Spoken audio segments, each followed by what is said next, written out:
जय माता दी की दोस्तों, आप सभी का स्वागत है शुभ अध्यात्म दर्शन चैनल में। तो अभी आप सभी जानते हैं श्रावण मास का समय चल रहा है, जिसमें बाबा भोलेनाथ का रुद्र अभिषेक, जप तप इत्यादि किए जा रहे हैं। कावड़ यात्राएं भी हो रही है। श्रावण मास बाबा भोलेनाथ को समर्पित है। तो चलिए इस श्रावण मास में आपको एक कथा का श्रवण करवाते हैं। बोली काशी विश्वनाथ भगवान की जय। दक्ष प्रजापति की सभी पुत्रियां गुणवती थी, फिर भी दक्ष के मन में संतोष नहीं था। वे चाहते थे उनके घर में एक ऐसी कन्या का जन्म हो जो सर्वशक्ति संपन्न हो एवं सर्वविजयिनी हो। अतः दक्ष एक ऐसी पुत्री के लिए तप करने लगे। तप करते करते अधिक वर्ष बीत गए तो माँ भगवती ने स्वयं प्रकट होकर कहा, मैं तुम्हारे तप से प्रसन्न हूँ दक्ष, तुम किस कारण से मेरा तप कर रहे हो। दक्ष ने तप करने का कारण बताया तो माँ बोली, मैं स्वयं तुम्हारे घर में पुत्री के रूप में जन्म धारण करूंगी। मेरा नाम सती होगा। मैं सती के रूप में जन्म लेकर अपनी लीलाओं का विस्तार करूंगी। फलतः भगवती आदिशक्ति ने सती के रूप में दक्ष के यहाँ जन्म लिया। सती दक्ष की सभी पुत्रियों में सबसे अलौकिक थी। सती ने बाल्यावस्था में ही ऐसे कई अलौकिक आश्चर्यचकित करने वाले कार्य कर दिखाए जिन्हें देखकर स्वयं दक्ष को भी विस्मयता होती रहती थी। जब सती विवाह योग्य हुई तो दक्ष को उनके लिए वर की चिंता होने लगी। उन्होंने ब्रह्मा जी से इस विषय में परामर्श किया। ब्रह्मा जी ने कहा, सती आदिशक्ति का अवतार है। आदिशक्ति और शिव आदि पुरुष है, अतः सती के विवाह के लिए शिव ही योग्य और उचित वर हैं। दक्ष ने ब्रह्मा जी की बात मानकर माता सती का विवाह भगवान शिव के साथ कर दिया। सती कैलाश में जाकर भगवान के साथ निवास करने लगे। भगवान शिव दक्ष के दामाद थे, किंतु किसी वजह से दक्ष के हृदय में भगवान शिव के प्रति बैर उत्पन्न हुआ, विरोध का भाव उत्पन्न हुआ। एक बार देवलोक में ब्रह्मा जी ने धर्म निरूपण के लिए सभा का आयोजन किया। सभी बड़े बड़े देवता सभा में एकत्र हुए। भगवान शिव भी इस सभा में बैठे थे। सभा मंडल में दक्ष का आगमन हुआ। दक्ष के आगमन पर सभी देवता उठ खड़े हुए, पर भगवान शिव खड़े नहीं हुए। उन्होंने दक्ष को प्रणाम भी नहीं किया। फलतः दक्ष ने अपमान का अनुभव किया। केवल यही नहीं, उनके हृदय में भगवान शिव के प्रति ईर्ष्या की आग जल उठी और उनसे बदला लेने के लिए समय और अवसर की प्रतीक्षा करने लगे।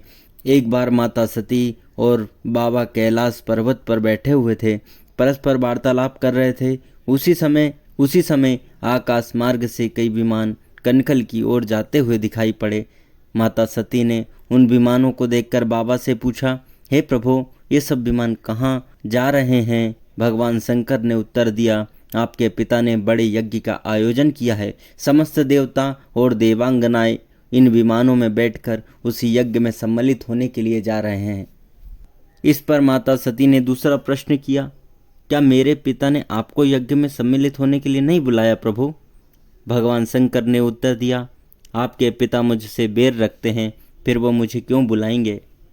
माता सती मन ही मन सोचने लगी और फिर बोली, इस यज्ञ के अवसर पर अवश्य मेरी बहनें आएंगी। उनसे मिले हुए बहुत दिन हो गए हैं। यदि आपकी अनुमति हो तो मैं भी अपने पिता के घर जाना चाहती हूँ। यज्ञ में सम्मिलित हो लूँगी और बहनों से भी मिलने का अवसर मिलेगा। भगवान शिव ने उत्तर दिया, इस समय वहाँ जाना उचित नहीं होगा। आपके पिता मुझसे बैर रखते हैं, हो सकता है वह आपका भी अपमान कर दें। बिना बुलाए किसी के घर जाना उचित नहीं है। इस पर माता सती ने प्रश्न किया, ऐसा क्यों प्रभु। भगवान शिव ने उत्तर दिया, विवाहिता लड़की को बिना बुलाए पिता के घर नहीं जाना चाहिए, क्योंकि विवाह के पश्चात लड़की अपने पति की हो जाती है, पिता के घर से उसका संबंध टूट जाता है। लेकिन सती पीहर जाने के लिए हट कर रही थी, अपनी बात बार बार दोहराती रही। उनकी इच्छा देखकर भगवान शिव ने पीहर जाने की अनुमति दे दी।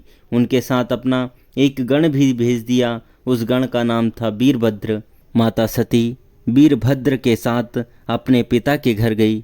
घर में माता सती से किसी ने भी प्रेम पूर्वक वार्तालाप नहीं किया। दक्ष ने उन्हें देखकर कहा, तुम यहाँ क्या मेरा अपमान कराने आई हो। अपनी बहनों को तो देखो, किस प्रकार भांति भांति के अलंकारों और सुंदर वस्त्रों से सुसज्जित है। तुम्हारे शरीर पर मात्र बागंबर है, तुम्हारा पति शमशानवासी है और भूतों का नायक है। वह तुम्हें बागंबर छोड़कर पहना भी क्या सकता है। दक्ष के इस कथन से माता सती के हृदय में पश्चाताप का सागर उमड़ पड़ा। वे सोचने लगी, उन्होंने यहाँ आकर अच्छा नहीं किया। भगवान शिव ठीक ही कह रहे थे, बिना बुलाए पिता के घर नहीं जाना चाहिए। अब क्या हो सकता है, अब तो आ ही गई हूँ। पिता के कटु वचन और अपमानजनक शब्द सुनकर माता मौन रही। वे उस यज्ञ मंडप में गई। यहाँ सभी देवता और ऋषि मुनिगण बैठे हुए थे तथा यज्ञ कुंड में धू धू करती जलती हुई अग्नि में आहुतियां डाली जा रही थी। माता सती ने यज्ञ मंडप में सभी देवताओं के भाग तो देखे, किंतु भगवान शिव का भाग नहीं देखा। वे भगवान शिव का भाग न देखकर अपने पिता से बोली, पितृश्रेष्ठ, यज्ञ में तो सबके भाग दिखाई पड़ रहे हैं, किंतु कैलाशपति का भाग नहीं है। आपने उनका भाग क्यों नहीं रखा? दक्ष ने गर्व से उत्तर दिया, मैं तुम्हारे पति शिव को देवता नहीं समझता। वह तो भूतों का स्वामी है, नग्न रहने वाला है और हड्डियों की माला धारण करने वाला है। वह देवता की पंक्ति में बैठने योग्य नहीं है, उसे कौन भाग देगा? माता सती के नेत्र लाल हो उठे। उनका मुखमंडल प्रलय के सूर्य के भांति तेजोदीप्त हो उठा। उन्होंने पीड़ा से तिलमिलाते हुए कहा, मैं इन शब्दों को कैसे सुन रही हूँ? मुझे धिक्कार है। देवताओं, तुम्हें भी धिक्कार है। तुम भी उन कैलाशपति के लिए इन शब्दों को कैसे सुन रहे हो, जो मंगल के प्रतीक हैं, जो क्षण मात्र से संपूर्ण सृष्टि को नष्ट करने की शक्ति रखते हैं। वे मेरे स्वामी हैं। नारी के लिए उसका पति ही स्वर्ग होता है। जो नारी अपने पति के लिए अपमानजनक शब्दों को सुनती है, उसे नरक में जाना पड़ता है। पृथ्वी सुनो, आकाश सुनो और देवताओं तुम भी सुनो। मेरे पिता ने मेरे स्वामी का अपमान किया। मैं अब एक क्षण भी जीवित नहीं रहना चाहती हूँ। सती अपने इस कथन को समाप्त करती हुई यज्ञ के कुंड में कूद पड़ी। जलती हुई आहुतियों के साथ उनका शरीर भी जलने लगा। माता सती अपने कथन को समाप्त करती हुई यज्ञ के कुंड में कूद पड़ी। जलती हुई आहुतियों के साथ उनका शरीर भी जलने लगा। यज्ञ मंडप में खलबली पैदा हो गई। हाहाकार मच गया।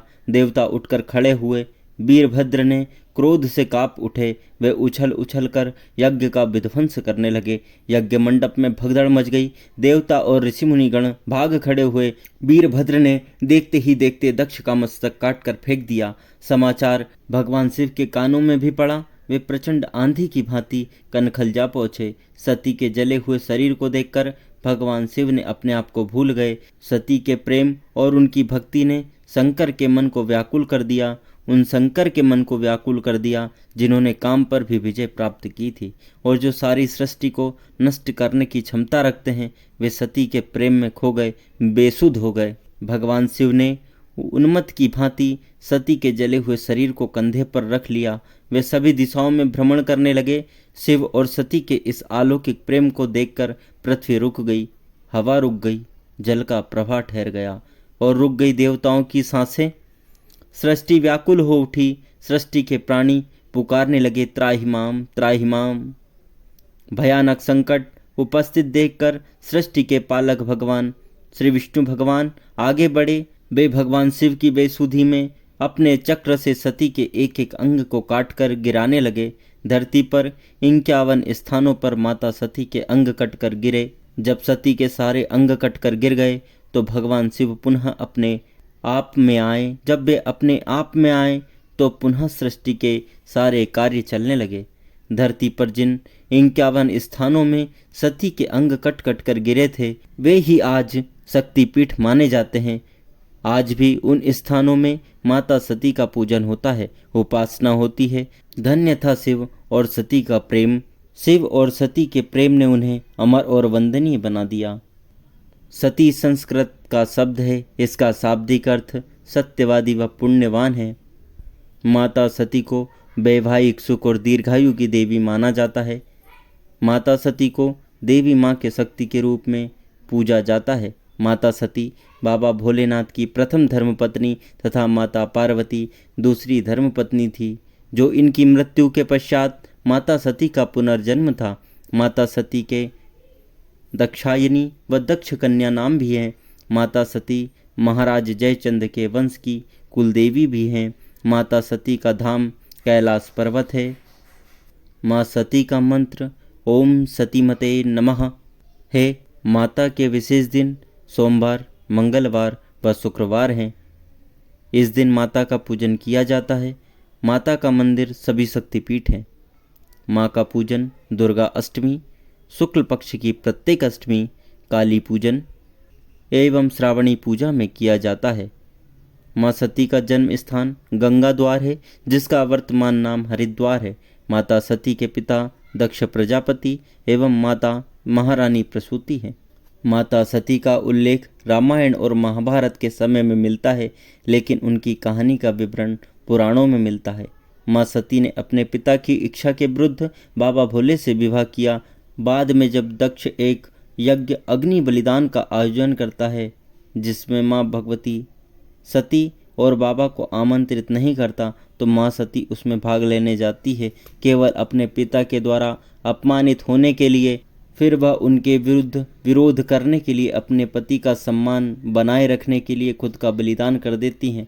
हिंदू धर्म में माता सती और माँ पार्वती दोनों क्रमशः शिव को तपस्वी एकांत से दुनिया के साथ रचनात्मक भागीदारी में लाने की भूमिका निभाती है।